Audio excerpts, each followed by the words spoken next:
Hello and welcome to another edition of the LinuxInstall.net podcast. I'm your host, Brian Wagner. With me is my most common co-host of all, Mr. Joseph Luzzi. Good evening, Brian.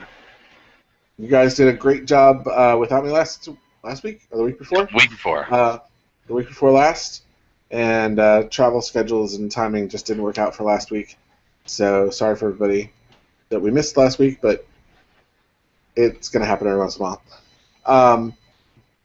We didn't plan to do one this week, but because the normal scheduled date was my birthday, and I was off having fun reminiscing with friends. So I am, as you can see if you're watching the video, not in my normal location, which is also why I sound a little different if I'm on audio, and that's because I'm in Dallas, Texas right now instead of beautiful Wadsworth, Ohio.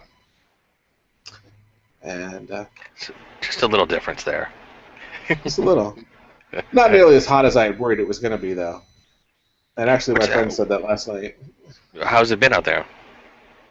Last week rained most of the week, so the temperatures were in the 70s to low 90s. This week it's been 80 to 90, depending on the day. We haven't broke 100, which is what my friends were telling me last night. We should have probably at least hit 108 at least once while I was down here, and we haven't even come close. Darn. So. Darn, you're missing all the fun. And I'm going home, and they're going to get a heat wave over the weekend. So yeah. And Dallas is fun, sort of.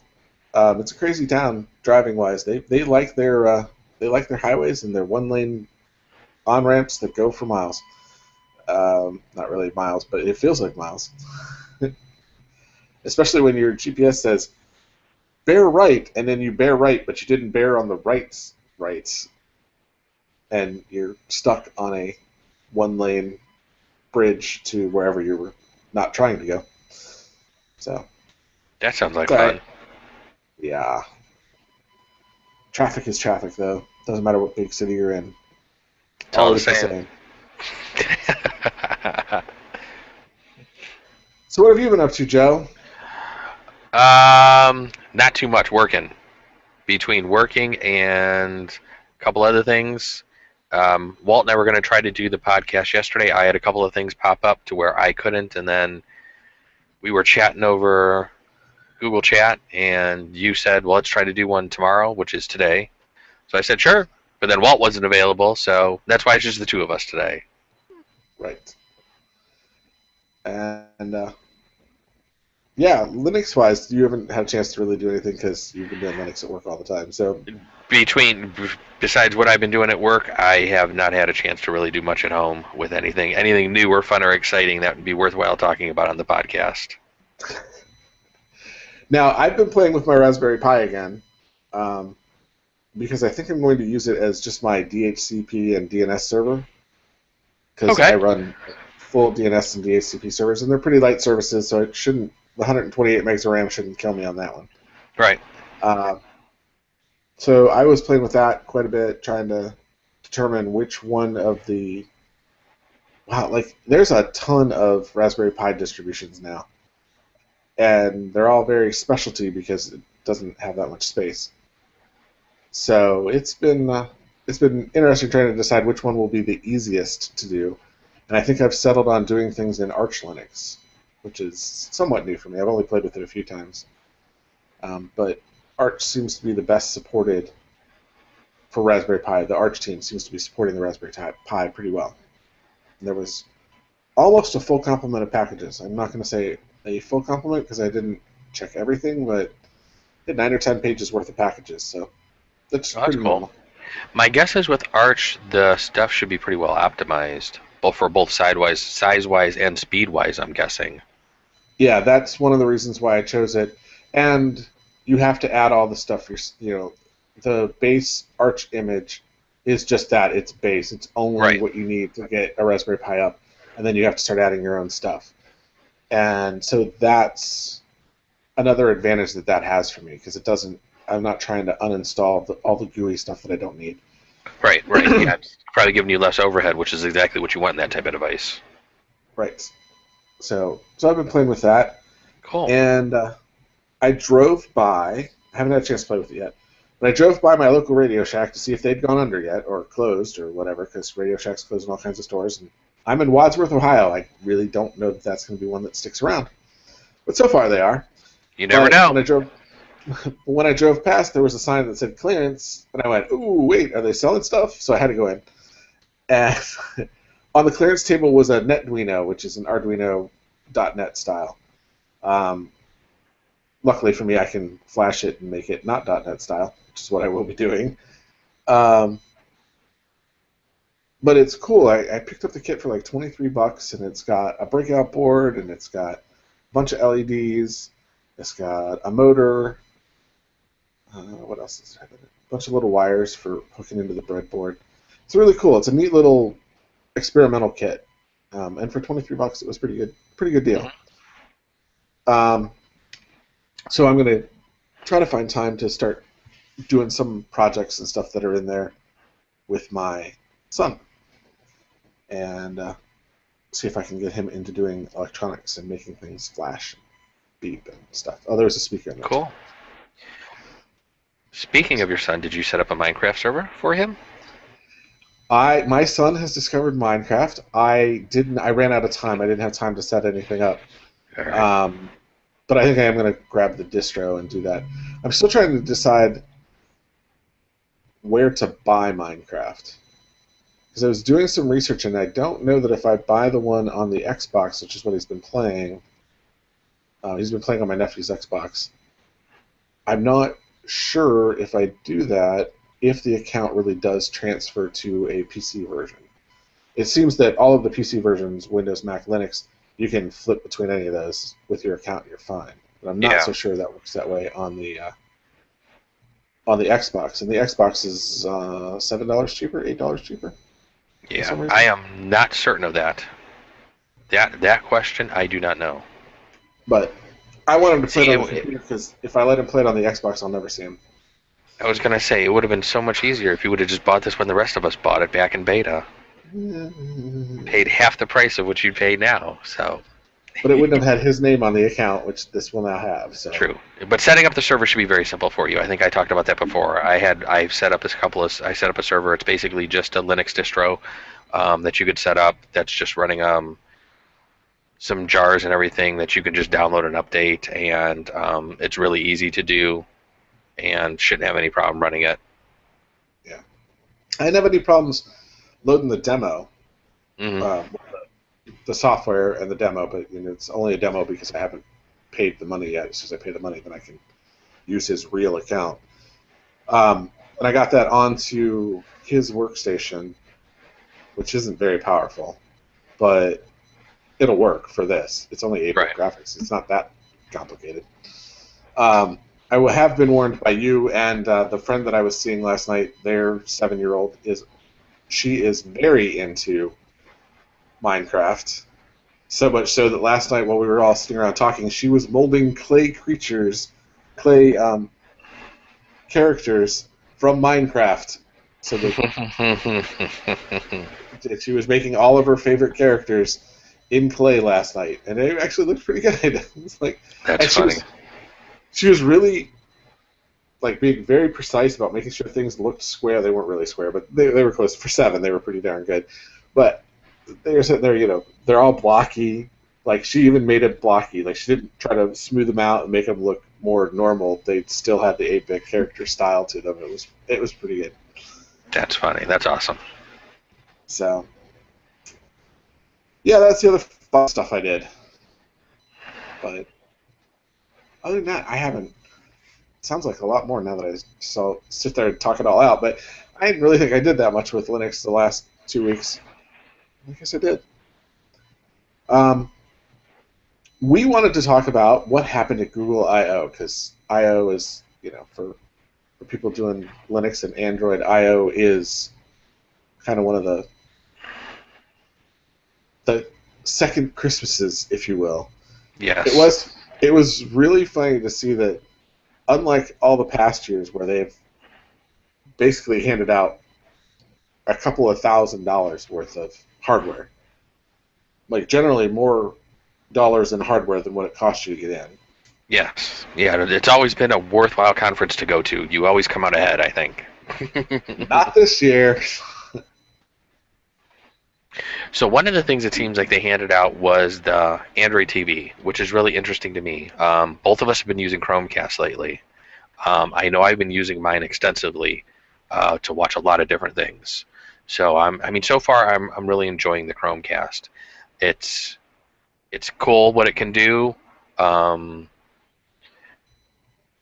I think I probably need to upgrade my access point because I think sometimes when I'm doing streaming from the laptop to the Chromecast off of certain websites from Chrome, um, it seems like if I'm using wireless, sometimes it gets a little bogged down.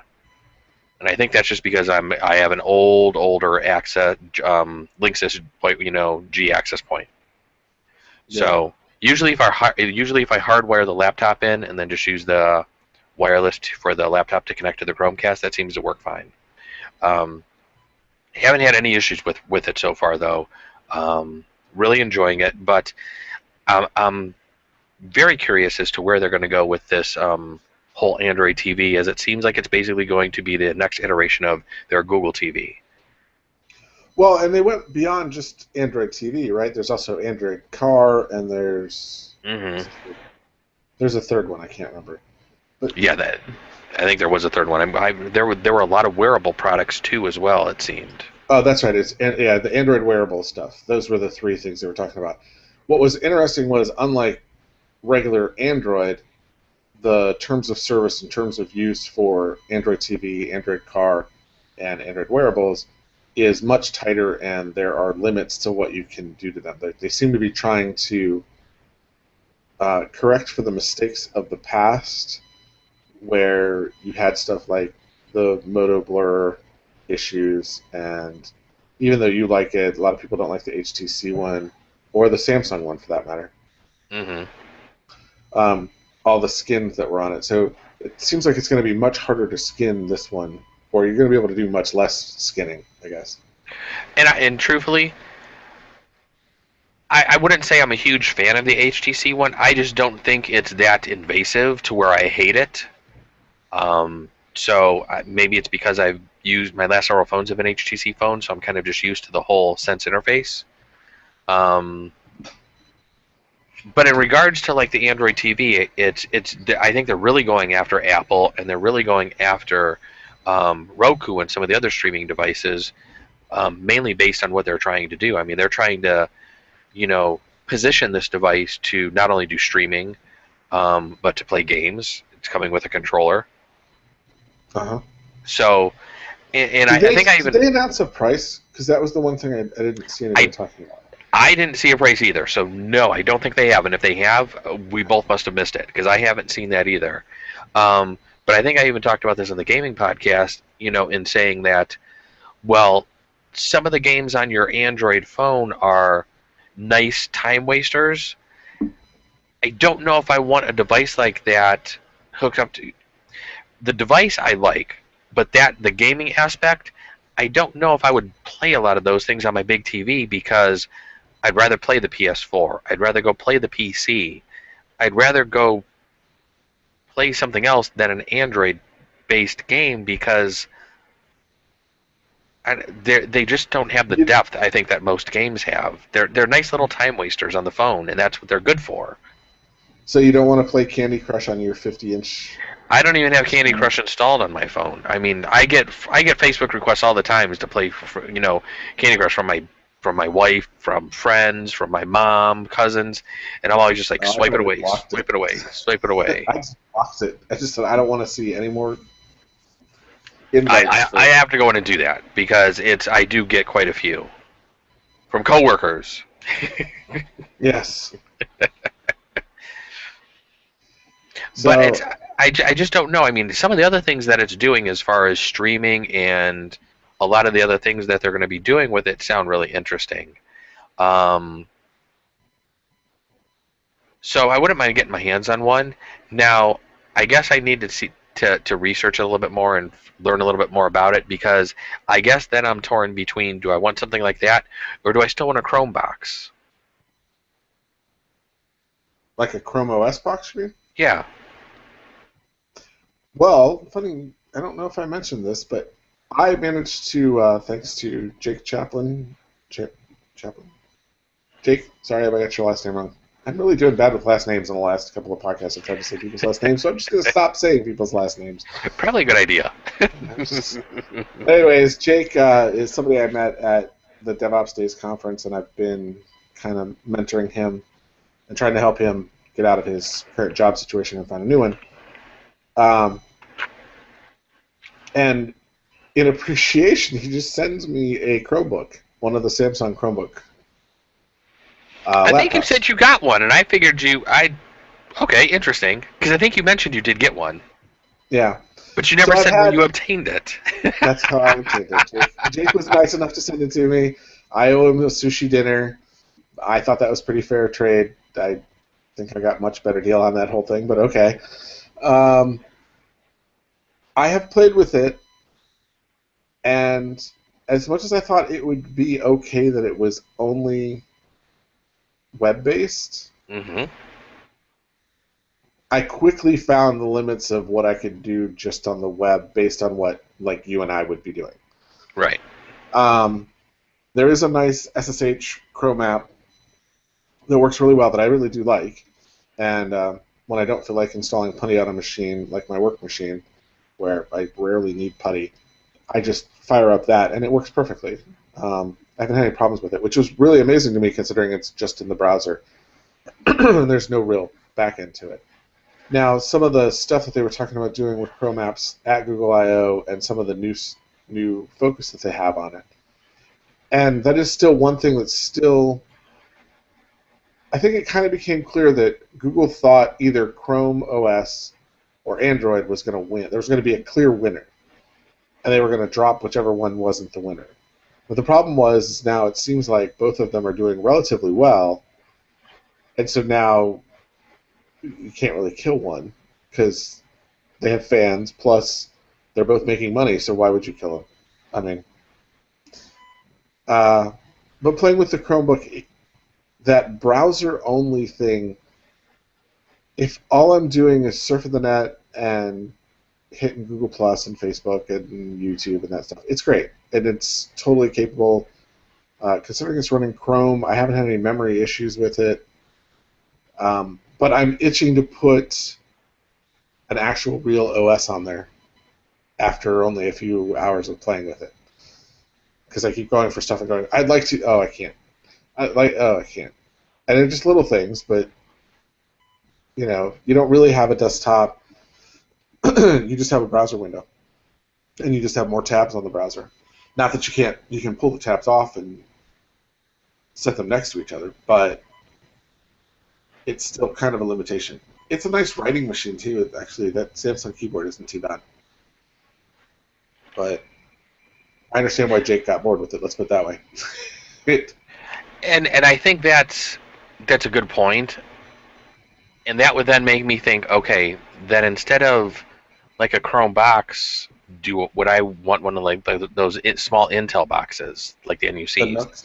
Yeah, where Mhm. you could just pretty much throw any. But then I guess it's all depending on how much you want to spend on it, because obviously the more money you spend on it, the more flexibility you're going to have. I mean, hence the reason Yeah. why the Chromecast does one specific thing, and it was $30. I mean, that's what I paid for mine. Yeah. So you jump up to the Chrome OS, the Chrome box. It's going to give you a little more functionality than the Chromecast.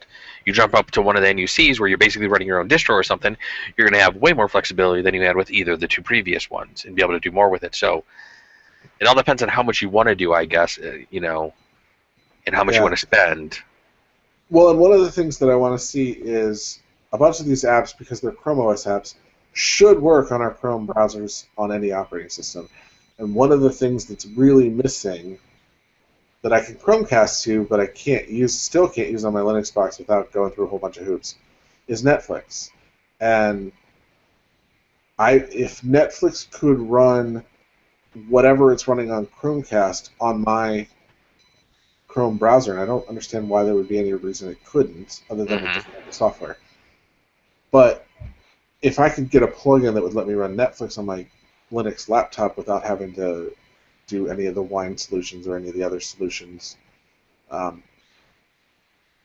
would be really interesting to me, and that's kind of a limitation of if you were going to do a Chrome machine, right? I still don't think on the Chromebook I can do Netflix.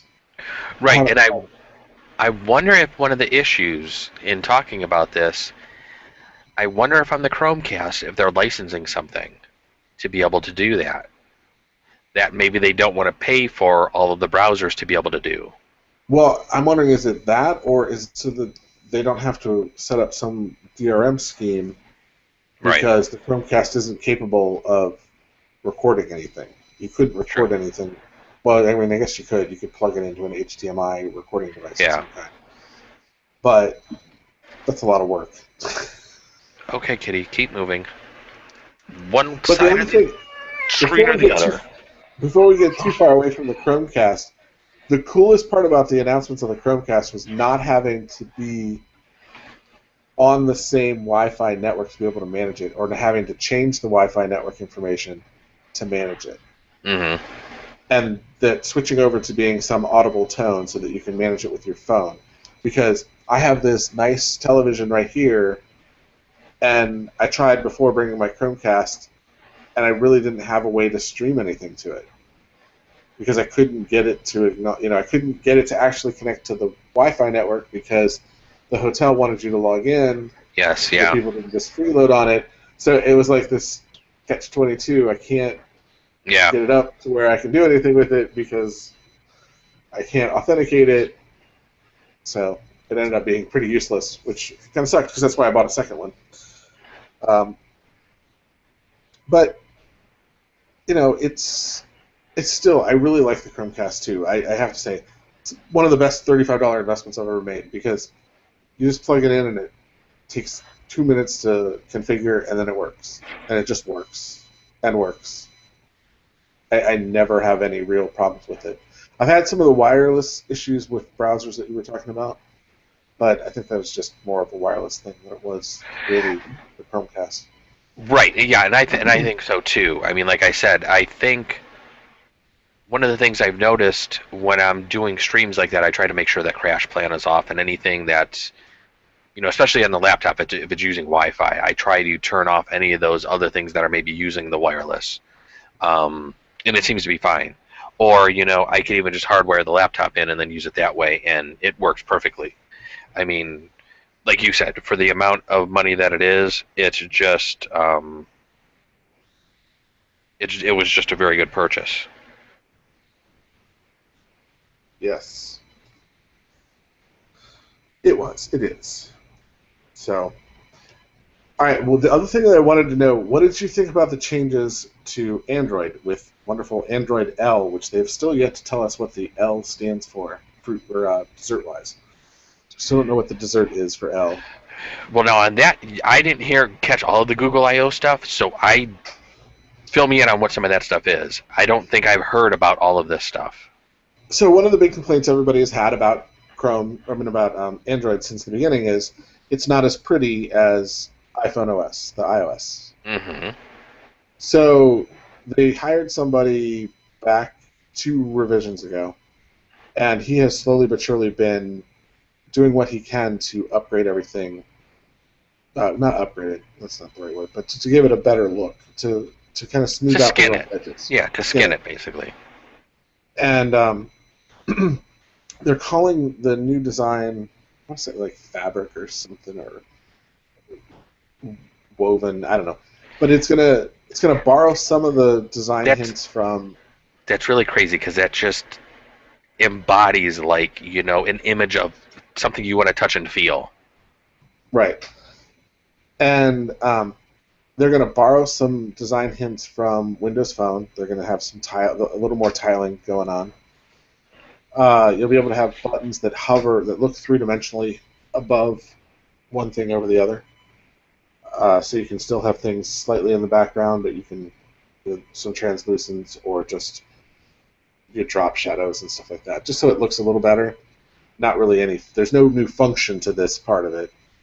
And as a matter of fact, I don't remember any big functionality changes coming out of the Android conversation, except for that they're changing over strictly to the replacement for Dalvik, which is called Art. And you've been able to, on your phone, you should be able to, I can on my phone, recompile everything into Art. It's supposed to be faster with less memory, better garbage collection, so your apps should use less. You should be able to run more apps with the same memory, basically. And it'll have better battery, all that good stuff. So Art will be better, but Art will be the only thing on there. There won't be any Dalvik left. So some older, updated applications may not work, but almost everything should work. I think the only thing I've heard that didn't work was WhatsApp, and they've fixed that by now too, because that was one of the first ones. I don't think I use that. I know I don't, so I wasn't worried about that. Plus, everybody's going to have time. This isn't going to come out for a while. I would still like to get the 4.4 release, 4.4.4, which is the one before L, I think. I don't know. I've lost track of the numbers. And well, they did say what the next version was going to be. They did? I could have swore that they did. Dessert-wise? I could have swore that they did. And I can't remember what it was called now. I don't know, because all the references I've seen to it is Android L. And of course, people in the Linux community are going, it's Android Linux. It's like, well, it's always been Linux. Android's always had Linux under the covers. Right. I thought somebody had actually said what it was. I don't know. I've heard lots of speculation. Because I thought I went back and watched some of Leo's stream on it, and I thought he had even said what it was.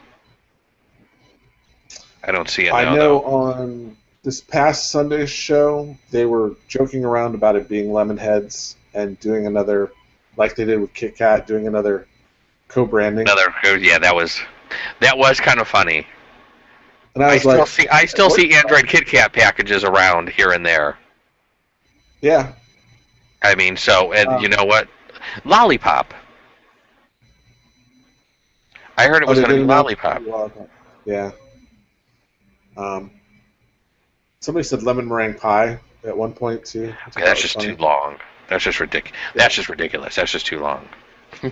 Well, remember they have to make an Android out of it and put it on the front lawn. So Lollipop would work. You could make Lollipop would be easy. Yeah. Lemonheads would be really difficult. Although you could do it like they did Jelly Bean and just make it and just make an Android filled with yellow jelly beans. Yep. Or something, yeah. So I mean, really, I was kind of shocked, but at the same time, it was a 2.5+ hour keynote speech. Yes. And by all accounts, it was so jammed with stuff. Every podcast I've heard talk about it, they get done, and they're like, oh, we completely forgot to talk about X. Whatever X is. And so every podcast I've had to listen to like 3 or 4 different podcasts just to get through everything that was in the keynote because there was so much packed in there. And let's see, for equipment stuff that they got a watch from one of the 2 manufacturers that has a watch out. They got, which I really want. I think somebody's going to start selling it soon, but I want that cardboard 3D thing. I've seen that. Yes, that looks interesting. And I want it because it's going to be like $20 maybe, and it's going to be supposedly by most of the people that actually did it from the conference. They said, "I've done the Oculus Rift, and this isn't too far off from the Oculus Rift, especially considering the price differential." It's which just seems insane. Which just seems insane because I mean your Oculus is like $300. I mean, so if they sell the little cardboard thing for 20 or so, and it's comparable. That's hopefully the next Oculus Rift isn't made of cardboard. That's true. Or the Sony one, because Sony's coming out with one too, right? Yes, yes. Sony does have theirs. Theirs is still in. I don't even know if I want to say beta, but it doesn't even have a real name yet. I mean, it's still the the build name or whatever you want to call it. The pre-name of the product. They haven't really named it. So that's about it for I/O. I don't think there was too much else that came out. I've been, like I said, I had trouble keeping up with just the keynote. I haven't seen any big splashes, though. Nobody's been talking about big noise. Some of that might be the overshadowing by the always in the press Facebook and their wonderful science experiment that they were doing on us all, or on 600,000 of their best I heard customers. about that, and that's one of these days. Yeah, it's morally. One of these days, I'm just going to cancel that account already, and just be done with that. It's morally and ethically not correct, but for somehow, what killed me was they got past a college level review board for the experiment. And like, how did you get past that? Because it was definitely not informed consent. Nobody knew that this was going on. Because somebody would have made us think about it before now. And I don't think they really learned anything important, which is the real kicker. If they didn't really learn anything, if we put happy stuff in people's feeds, they're happier. Well, of course. Why is that interesting at all? Of course, if you put happy stuff in my feed, I'm going to be happy. That's why the only time I go out there is when the wife tags me on something. Other than that, don't even open it. If I get tagged, I'll open it, look at my tag, close it. Done. I don't even have the app on my phone. And that was funny because that's how I was communicating with the friends I went to see last night. And I'm like, I'm screwed because I don't have the app on my phone. So how am I gonna communicate with them? Because I forgot to get their phone numbers. Well, they forgot to send it. It does cause a little conundrum there. Yeah. But you got anything else, Joe? I think that's about it. Nice, quick little podcast on an off day. There you go. So thanks again, Joe, for doing the podcast 2 weeks ago. That was great. You guys did an awesome job. It was fun. Kudos. Nice to see that I don't have to be on every podcast. I think that was only the second one that I've actually run. Because I think the only other one I ran was when Greg and I did OLF one. Yeah, because I couldn't do that one either. Mm-hmm. And nice to not be the person holding up the podcast. So, thank you. I appreciate it. No problem. You guys did good. I'd almost say it was probably better than some of the ones that I've been responsible for. So, and it was cool to talk about Linux gaming too. I liked you guys' discussion on that. I should probably let you guys take over a couple more like that and talk about the trials and tribulations of trying to run games on Linux. Yeah. And it also forced you guys to actually use Linux. Well, Walt does, but forced you to take time to learn and use Linux and see how well Steam really does run on Linux.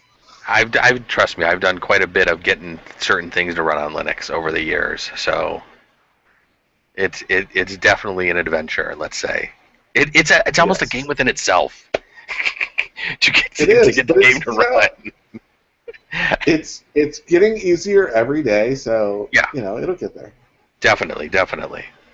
Like I've said before, I remember when I had to compile stuff so I could get my keyboard to work properly. Don't have to do that anymore. And I mean, with SteamOS, that's just going to take it to a whole different level because it's just going to make it that much easier for stuff to run. Yeah. Well, and the fact that they're running, because you're saying because they're running it on a Linux-based. Oh yeah, definitely. Because the boxes are all Linux-based, right? Mm-hmm. Yeah. And the other benefit that the Linux community is going to get is we're going to get some decent video drivers. Yeah. And we've already seen that. Whatever they felt like doing. Yeah, we've definitely already seen that. Once that whole thing was announced, everybody was updating their crap. Yep. So. All right. So when are you headed back into town? I come back. Well, I actually this week get to fly to Baltimore to drive my mother back to Cleveland. Akron. So I will be back sometime Friday. Yay, 4th of July for me. I get to spend it in the car. Which is probably when I'll post the audio podcast of this. I'll probably post that night. And then, depending on how the conversations go tomorrow, I'm either flying back to Dallas next week, and I'll be in the same hotel, so since this worked out well, I'll probably just plan to do the podcast. Or I'll be at home, in which case I'll do the podcast. So sounds cool. I'll either be back in my studio at home, or I'll be here. All right. Well, definitely have a safe trip back. Thanks. So before we go, I don't want to forget to say, hey, don't forget to follow us on Twitter. Joe, did you know we're almost at 5,000 people on Twitter following us? No, I did not realize that. I thought it was just around 2 to 3. Yep, we're up to almost 5, and we're growing at somewhere between 10 and 20 a week. So we're close. We're like 4,800 the last time I looked. So we only have about 200 to go, and we can be there. So if everybody, tells a friend, and because of course everybody watching the podcast is already following us, I'm sure. I don't need to ask them to do that. But anyways, if you want to follow us, we're at Linux Install on Twitter. Check out our Google Plus community. I've started posting stuff that I post on Twitter into the community space just so that I give people something to talk about. Check us out over there. And don't forget to check out our other projects. Joe is doing What I'm Playing Now at whatimeplayingnow.com. And Walt is at geovec.com, even though he's not here because he did such a good job 2 weeks ago. I'm going to give him a little props. And then, of course, I'm doing DevOpsMastery.com. You can also look to see me. I didn't tell you this, Joe. I am going to be on not one, but 2 other podcasts that I am not responsible for. Wow. I'm going to be in August. I will appear on Arrested DevOps, and as soon as I can get my happy butt home, I'm going to be on the Podnuts Network, and I'm going to be doing their server show. Oh, cool. Which records on Wednesday nights. So both of them are trying to. Well, I already scheduled Arrested DevOps, but the Podnuts guys and I are trying to figure it out because I wasn't sure I was going to have decent bandwidth. And we're going to see how this sounds. So if this sounds okay, and I'll see what Steve has an appreciation for quality audio. So we'll see what he thinks of the audio quality on this one and see if it's good enough or if he wants me to wait until I'm home. So I might be on it next week. But it'll either be next week or the week after I'll be on the Podnuts. Cool. Yeah, possibly more than once. But it's really cool. If you have a Linux podcast and you want me to be on it, or I don't know, I'm a volunteer, Joe. Or Joe, you can definitely send me an email at podcast@linuxinstall.net. Or if you have any other feedback, you can send us it there. Or, we already talked about Twitter in the community. Any feedback that you have for us, put it on there. That would definitely be great. We appreciate it. Remember, we don't really charge for it. We don't really put ads in here, so we're just doing this for the fun of it. So your feedback is kind of what drives us and keeps us going. And with that, what should everybody go do, Joe? Go install some Linux. Have a good week, everybody. All right. Bye, everybody.